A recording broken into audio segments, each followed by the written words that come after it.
New Relight opticals and computerised I clinic. हमारे यहाँ Sarojini hospital के आई स्पेशलिस्ट डॉक्टर अवेलेबल। अपनी आंखों का मुफ्त मुआयना करवाइए। जी हाँ, सन ग्लासेस 99 ऑनवर्ड। अस्सलाम वालेकुम नाजरीन, 7H न्यूज सच को रखे आपके आगे। तालाब चंचलम में AIMIM MLA याकूतपुरा जनाब जाफर हुसैन मेराज ने 133 करोड़ के तरक्याती कामों का इफ्तिताह अमल में लाया है। आइए देखते हैं इसी की ये रिपोर्ट।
एक गनमैन को बुलाओ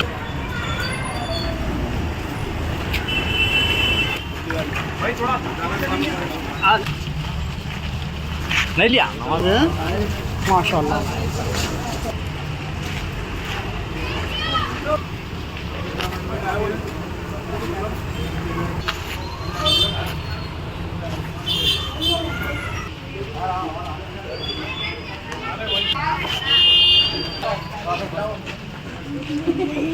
new Relight opticals and computerised I clinic. हमारे यहाँ सरोजनी हॉस्पिटल के आई स्पेशलिस्ट डॉक्टर अवेलेबल। अपनी आंखों का मुफ्त मुआयना करवाइए। जी हाँ, sun glasses 99 onward, any number glasses from 250 onward, contact lenses any colour ₹99 onward. जो हजरात 60 साल की उम्र से ज्यादा है, हज और उम्रा जाना चाहते हैं, उनके लिए बिल्कुल free number glasses, free home delivery और free eye checkup. New relight optical, Talab Katta, main road, opposite to Baba Bahauddin दरगाह। मोबाइल 9848392127। खबर है शहर की, खबर है गाँव की, खबर है सारी दुनिया की। 7H न्यूज पसंद आए तो लाइक कीजिए, शेयर कीजिए और सब्सक्राइब करना ना भूले। 7H news.